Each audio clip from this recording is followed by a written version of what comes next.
It's new starter box day.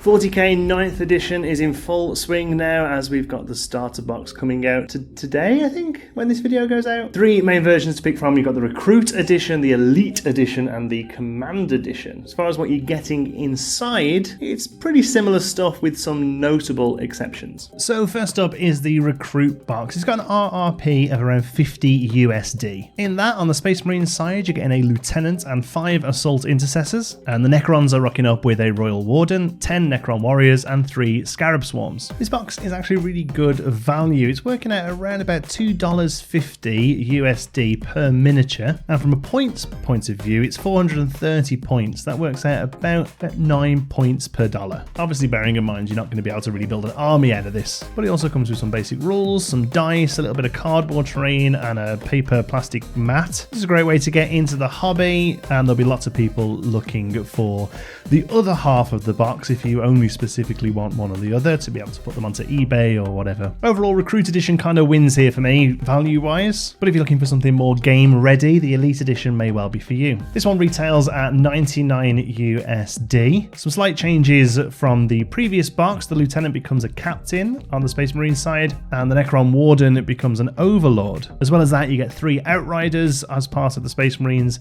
and the Necrons get added 3 Scorpica Destroyers and a Plasma Sight. This one's basically double the price for some extra figures, but the models it does add, the Outriders and the Scorpecs, are really solid units, and they have really interesting models as well. Those bikes especially, I think, look awesome. The real nice thing with this one is they've swapped out the Captain and Lieutenants and Overlords and Wardens, meaning if you and a buddy really wanted to get some table-ready armies sorted, you could pick up an Elite Edition and a Recruit Edition, and you're pretty much good to go. Both being able to make 500-ish point armies pretty comfortably. Again, the box comes with some cardboard terrain, a playmat, some dice, and rule sheets. And finally, the Command Edition coming in at $165 USD. The miniatures are the exact same as the Elite Edition, so basically you're looking at around about $65 for a copy of the rules, the command set of terrain, and an upgrade to the plastic sheet board into a cardboard gaming board. This one's really only the best value if you are going to be using all the components, so if you do like the terrain and you want to use the terrain,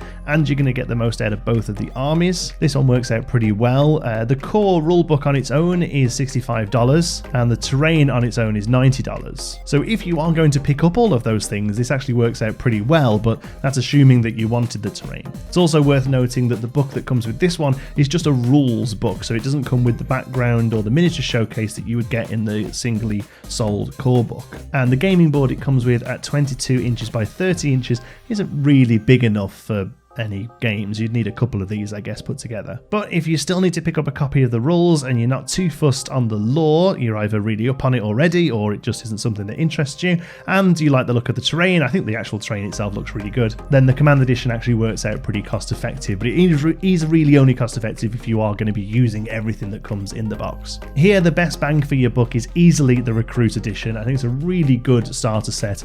The Elite and the Command ones fall a little flat compared to their predecessors, but overall there's nothing crazy awful here. These are still pretty solid boxes to get you started in the hobby, or to fill out armies that you're already playing. Other notable releases today include the new paint sets. So there's a paints and tools set, that's 13 paints, some clippers, a little file, a starter brush. Or there's a Space Marine set, that's 6 paints and 3 intercessors, and there's a Necrons pack as well, which is the same thing, but it's 3 Necron Warriors.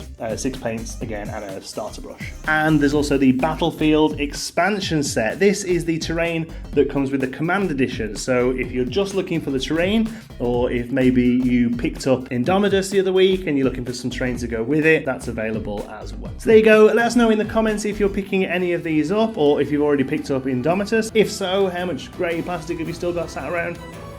Thanks for watching. Make sure you leave a like, it really helps out, and if you're new here, don't forget to subscribe for loads more Warhammer and other tabletop goodness here on The Game Chamber.